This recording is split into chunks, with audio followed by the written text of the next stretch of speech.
Fahd मुझे बताएं, नामालूम अफराद, एक्टर इन लॉ और फिर लोड वेडिंग, ये फिल्मों ने इंटरनेशनल फिल्म्स का मुकाबला किया और उसके बावजूद हिट हुई। अब तो मैदान खाली है, सिर्फ थॉर आपके सामने है।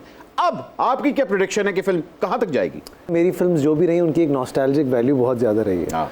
तो वो बहुत अच्छा लगता है आपको कि आपकी फिल्म लोगों को याद रह जाए। ये याद रहना कि किसने कितना बिजनेस किया, मैंने आज तक पूछा भी नहीं मेरी फिल्मों ने कितना बिजनेस किया। पैसे के पीछे नहीं भागता मैं जानूँ।